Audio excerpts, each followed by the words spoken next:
Hi, everybody, and welcome to a very green lunch bunch today. Yes, it's St. Paddy's Day and top of the day to y'all, and I'm not even going to try an Irish accent. Forget it.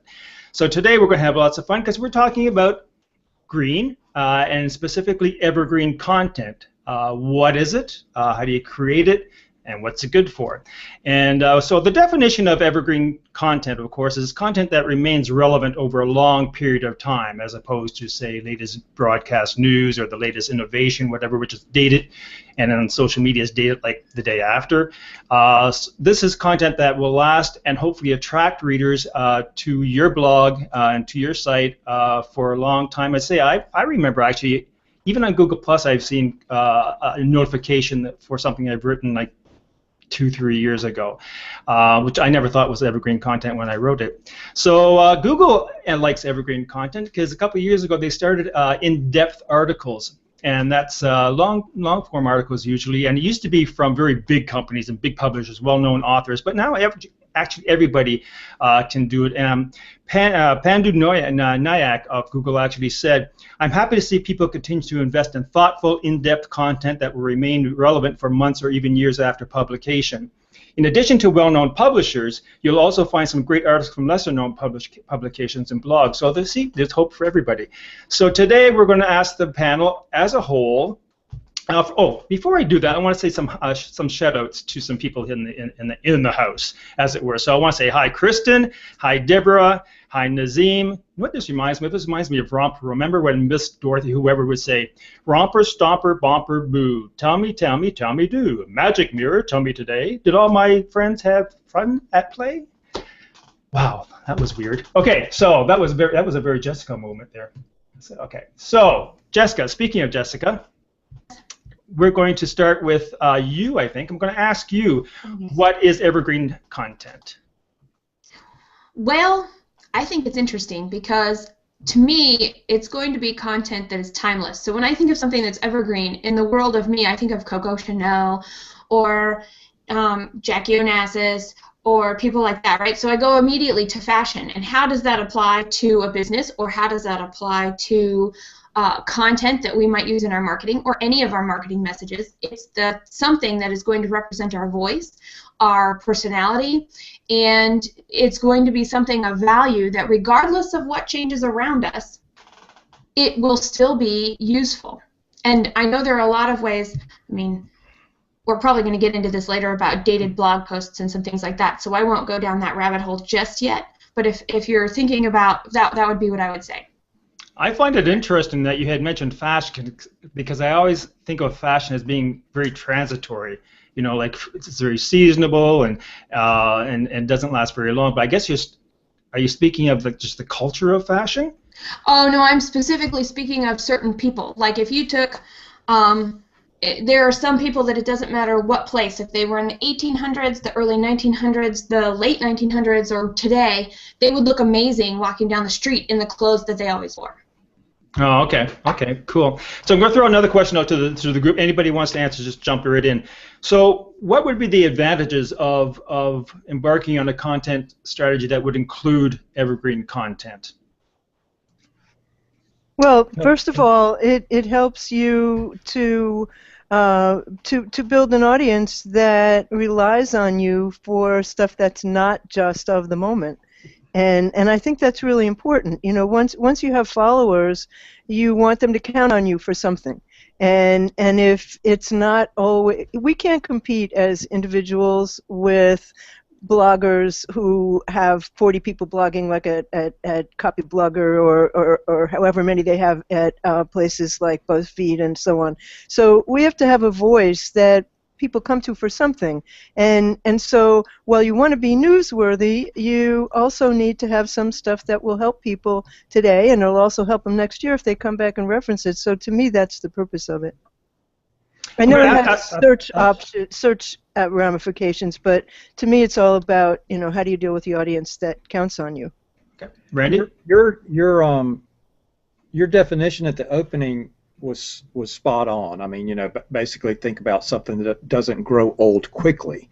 And what Jessica said about fashion, I totally agree with what she said.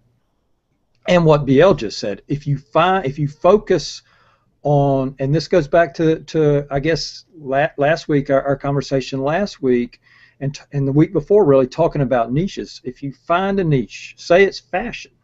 So when somebody says fashion to me, the first name in my mind is, because I'm I'm an American classic, is Ralph Lauren. And think about the fashions that he has. I mean, if you think about Ralph Lauren's polo, well, Ralph Lauren has 15 different brands under his name, and each of them are in a different niche that he follows. So he stays current.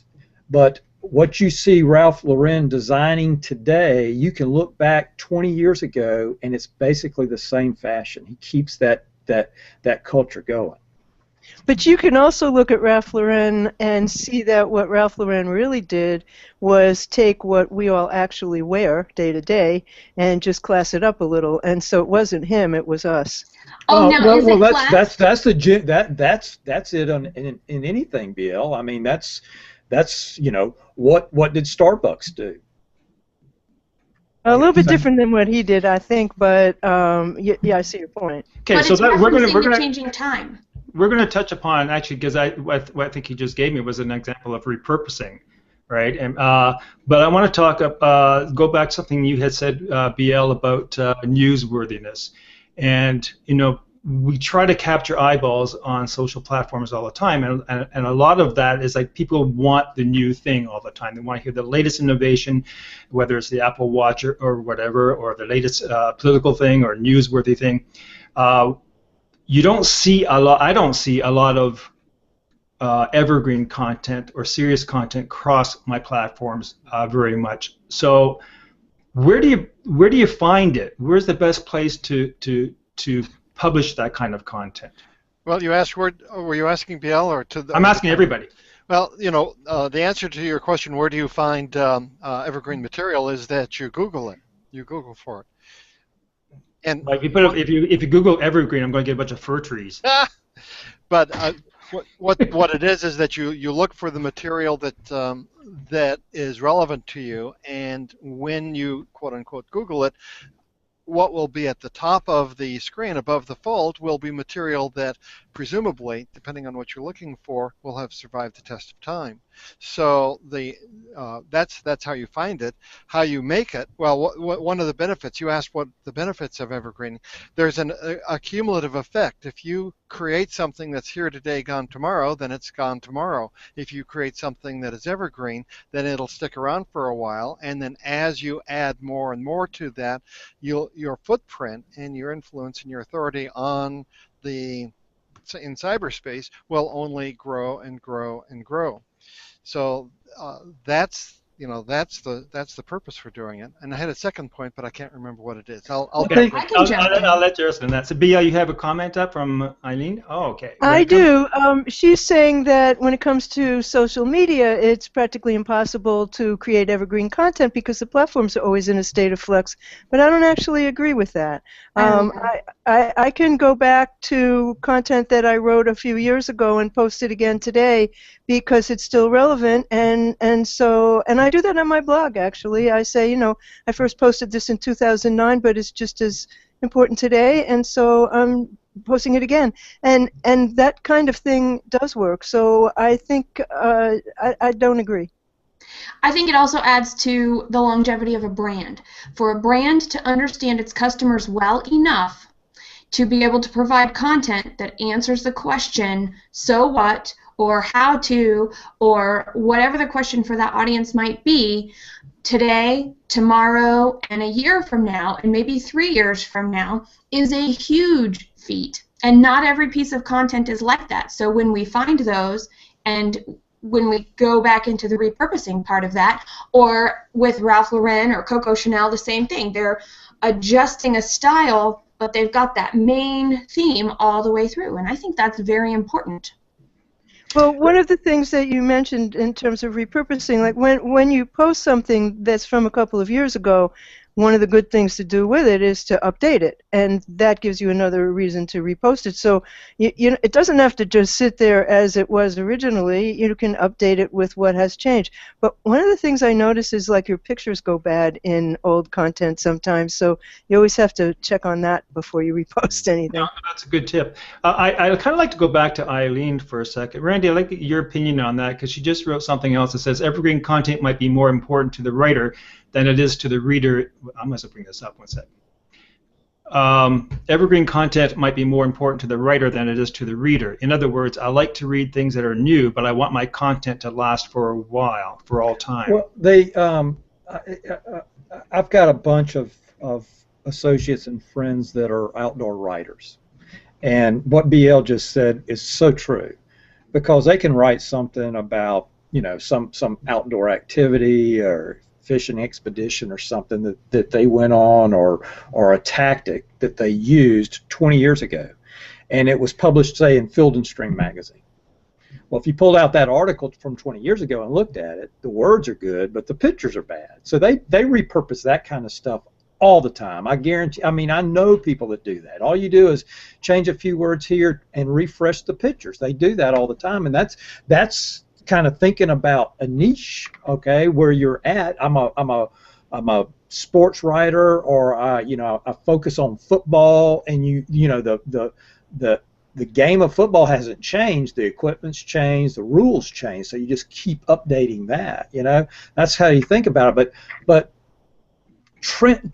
evergreen doesn't necessarily mean popular. However, if you pay attention, if you're really good at paying attention to trends, and you develop, I mean, your question about where do you go to find it, and as Scott said, you Google something, it's going to pop up. That's going to be the most read or current thing on that topic. So if you're focused on whatever that niche is, and you're writing in a very active voice about that, and your writing is strong, people are going to follow you. You're not going to have to worry about being found. Now, what the conversation about social media, I mean, if you're talking about social media marketing, social media it is, but it is a rapid changing field like anything else out there. You just have to stay current and move on.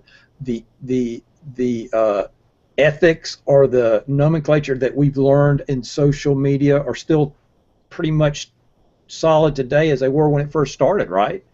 There's just been some changes. That's absolutely the case. Details will change, platforms will change, but how you engage with people is not going to change. So if you're going to write about how you engage with people, that's evergreen. Yeah. I just want to throw something in there, because you were talking about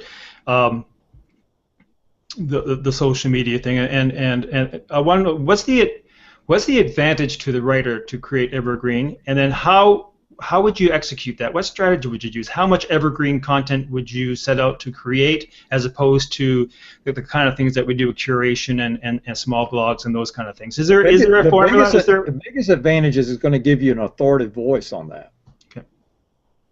Do you actually set out to create it? I mean, for me, some of it has sort of happened organically, and then I realized that it was evergreen, so I kind of brought it back. I don't think that I have set out to do it, although I know people probably do. I'm more like you, BL, and I find that when I try to create an evergreen piece of content, it is harder to do when I'm thinking about it. So if I'm going back to all of the basics, I'm going to go back to the audience, I'm going to go back to what is my message, I'm going to go back to how would I want to apply this now and in the future, and what are their perceptions going to be, and how will they apply it now and in the future. I'm not thinking about the fact it's evergreen until after the fact, and I go back and I review. I would agree with that completely. Okay, this is really interesting, because I'm reading some of the comments, which I shouldn't. I should be focusing on you guys, of course, because you have like all these pearls of wisdom coming out. But and we should have invited Eileen on the panel, because she's very active. When I do a blog post, I am conscious whether I'm making too many specific references. That's going to make this old in a week or whatever. I do think about that, and then I think about the context, whether this matters or not. I'm going to bring up Eileen again. Eileen's the star today, because she brings up a good point here. She said, She agrees that older content can be updated. She does it all the time, but that's not what she thinks of it when it comes to evergreen. To her, evergreen means that it doesn't need to be updated, and I thought that was really interesting. Is there a difference between repurposing content and writing evergreen content? I'd have to ask Eileen to give me an example, if you will. Type Yeah. something in that's of something that does not need to be updated. Ever updated. Yeah, Okay, I don't think I've seen that. Eileen, we await your reply. So in the meantime, I'm going to go down to the panel. Whoops. And a new panelist has just joined us. And I'm sure their content is evergreen, or at least contributes to evergreen gardens. So we're going to ask, first of all, I'm going to ask Scotty. Scotty, Okay. how would someone go about, because you're the video guy on the panel, as well as the weather guy, and you felt your responsibility today. You didn't give us the weather in Seattle, but you can leave that in the event page. So how would someone go about creating evergreen video content? Well, I've actually given this a lot of thought, and what I'll do is I'll just go through for maybe a minute with just as much information as I can, and then you can go on to the other panelists. In my opinion, Hangouts on Air can rarely be evergreen because we are amateurs who produce it. We don't have large production staffs, and to evergreen video, it just requires a huge amount of preparation, and then to just get the production values high enough, it requires a crew and talent, things like that, so you can create evergreen at a broadcast station. But basically, Hangouts on Air, the talking head shows like we have right now, are very much in the moment, and people love to watch us, but it fades away. So the way to evergreen Hangouts on Air, in my opinion, are to edit them. And what you do, it's a process. The art of evergreening is subtractive. So first of all, you take away all of the dated material, the awkward moments. There are certain tricks. Someone will ask a very long question maybe, and then you edit out all of the contextual part and you just put in the core of the question. And then in answering, someone will have filler material while they're thinking of the answer, because this is all spontaneous. And then once they've got that, they'll look at the camera and say, and then that's the real answer. So you edit out the filler material. And by the time you get an hour program and you edit it down to 40 minutes or so, then you just take out everything that's going to tie it down to be not evergreen, and you've got something that'll last for 6 months or a year and be just as fresh than it is now. So Scott, this we have Rick Botelho watching us from the YouTube channel, and Rick's asking, and it comes totally in what you're just saying, what would make this Hangout evergreen? Well, one of the things that will make it evergreen is what you do every week, Ray, is that you will take segments from the Hangout on Air, and you'll take out various moments to it, and then there's also the trailer that'll help make it evergreen. And then it doesn't hurt that you have either timestamps or you have a blog or associated material, so that you have a package of material.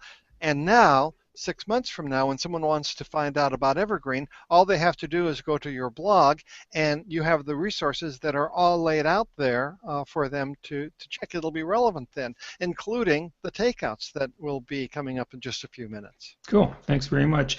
BL, how do you feel about Google Plus platform as being a platform where you would create evergreen content? I think there's quite a bit of it being done, and I think the key there is judicious use of hashtags, so that when people go to look for content, you will have it properly hashtagged and it will come up.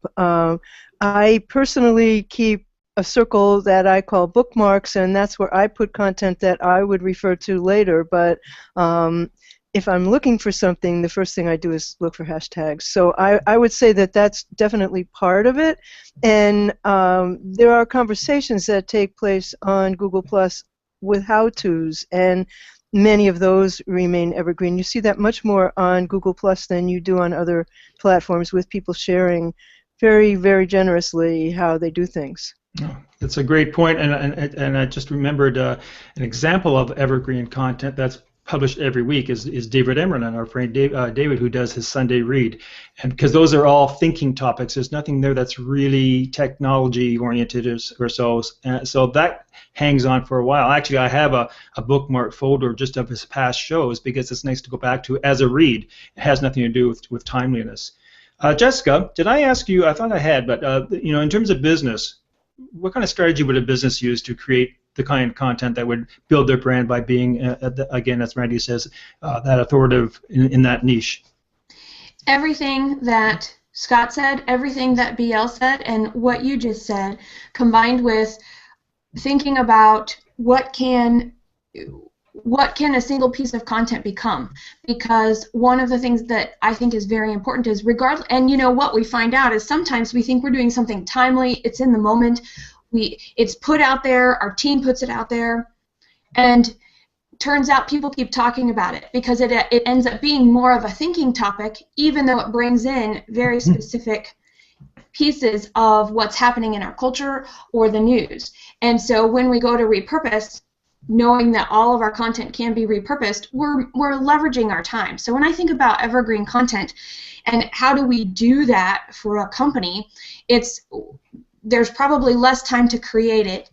The thinking pieces are pretty amazing to start with, and when you've got the how-to pieces, figuring out how to mix and match those together in a way that can use video, that can use social media, that can use a blog, that can use other media too, whether that's images or podcasting, all of the different pieces. And the part that I like the best is there is no one formula for every single business. Everybody can pick their own place to start because that's what their clients and their customers and their ideal people like. Somebody might go, well, this is what I'm really good at, so this is how I'm going to start, and I'll adapt out from there. It's really neat, though, to consider the idea of how it purposes out from one piece of content. So it's more about how do you get it out and be able to drive everybody back to a certain location when the content is the quality that is going to engage the people you're talking to. Okay, just as an aside for our viewers, it'd be interesting. I'd like to hear what you think Jessica's the green thing on top of her head is. I was just going to ask her that. I'm thinking either a water spout. I'm thinking a fountain, maybe a little palm tree thing action happening there. So by all means, leave your comments in the event page, and Jessica will be happy to answer that for you. That was my next question. What is that thing on your head? I needed to get green in somewhere. My unicorn didn't have any green that you would be able to see on the... Oh, Jess, you have to tell everybody about the unicorn. Oh, okay, everybody, this is my unicorn. And Cheryl Locke, this is a shout out just to you, my friend. This t-shirt says, I poop glitter. And I'm sure you do. Well, that's the unicorn talking. I'm just sharing the love. Okay, Randy, so let's get to you. We all know what's on your head, the John Deere, and as you say, nothing can be greener than John Deere. That's I'm going right. to ask you what kind of topics. Originally, I was going to ask you about the branding because you're an expert in that, but also you do a lot of writing, a lot of content about sustainability, and certainly that certainly has to do with green today. So I'll leave it to you. What kind of topics, or how would you create content for those? Either you pick whichever you want, sustainability or branding. How would you go about doing that? Well, I guess I'm going to say, let me just say it this. Content is all about your brand, okay? So, given that, if you're really good at creating evergreen content, that's going to help you rank high, as Scott was talking about in Google search, right? So if you do the right things and you do the right questions, you become known for that. That's helping build your brand. So if you align your brand to your content and vice versa, you're going to attract the right kind of audience. That's the cutting to the chase and the simple part. So I think the article that I shared last week, and I kind of liked it, and it's no coincidence that I'm wearing a farming hat, because the article last week was from a Midwest farming blogger, business, but she was in the farming industry, and she used that, to relate to topical things. If you're, and everybody knows I'm in the throes of building a house right now. So this is what I learned. Framer comes in, frames the house up. And people think of a framer as a carpenter, right? He can do anything with wood. So I met with my framer. I started talking to him. I said, what about trim work? And he goes, I don't really do trim work. I go, okay, but I know a guy that does trim work. So, I mean, there's these specialties in that field. Each little component, as you put it together, are specialties. So the framer who works in wood and the trim guy who works in wood, but they do two totally different things, and they work in concert with each other to bring that together. So, you know, the trim guy is focused on aesthetics, making it look right, listening to what you've got to say, whatever. The framer's focused on building the structure, making it and telling you this, I've got to put this component here. You know, now, knowing that about those guys, if I was sitting there talking to the framer and he started talking to me about trim work and architectural design, I might start questioning that because that's not his expertise. So stay in that niche, write quality content about your niche, and you'll become that expert. It doesn't matter whether it has to do with sustainability farming or the sustainability efforts of a corporation to promote that, to show social good. Because my background, I worked in the electric utility business for many years. We provided electricity across the Southeast. We had a lot of coal-fired plants, still do. Very concerning with many people in the public that from CO2 emissions going out of those coal plants. So we were constantly trying to stay ahead of that curve by taking safeguarding measures, talking about those measures and how it related to our business. Not just, you know, pollution or anything like that, but how it related. What were we doing? How does installing a $60 billion scrubber on this plant help us in delivering electricity to you? Stay in your niche and broaden it that way. You become the expert in that brand. Thank you. So we're on now to the takeout section, and the takeout section, for those of you who are new to the Ray Bunch, is a section where we all share a link to an article or another HOA that's relevant to the topic today that you can take with you to read later and get some more information on the topic. So today I'm going to start with an article, and we talked about this somewhat, about repurposing. And it's Rebecca Radice's article, 11 Ways to Repurpose Blog Content into New Media.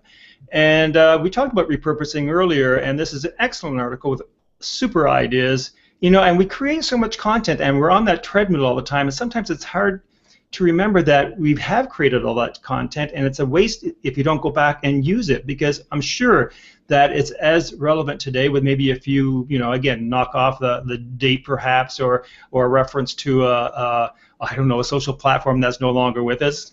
God knows that happens. So I'll check that out. I'll leave the link in the event page, and now I'm going to ask BL for hers. I brought an article by Kevin Lee with suggested topics for evergreen content in blogs, and I think that his list is evergreen, and as so many how-to posts can be. So that's what I brought. Thanks very much. Jess?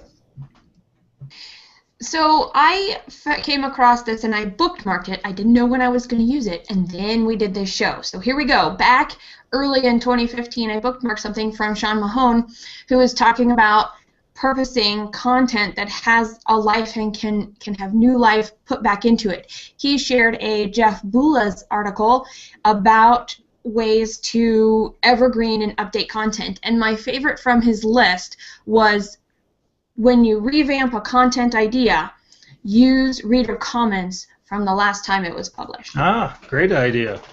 And it's a fine Irish name, by the way, as well. Randy? Well, I found an article that is evergreen in itself, and it is Create Evergreen Content. It was written a while back, and it's been repurposed. But I'm going to share that. It's a great guide. I think in listening to today's show, it touches on just about everything that each panelist has said. So it'll be a good read through. Super. Scotty? Okay. Well, in honor of St. Patrick's Day and the Lunch Bunch program and the topic today, I actually wrote a post, and the title of the post is The Art of Evergreening HOAs. And so I will go ahead and link to that, and everyone will be able to read everything I know about how to evergreen your Hangout on air. That's great, and I appreciate the effort you made in being green today, Scotty.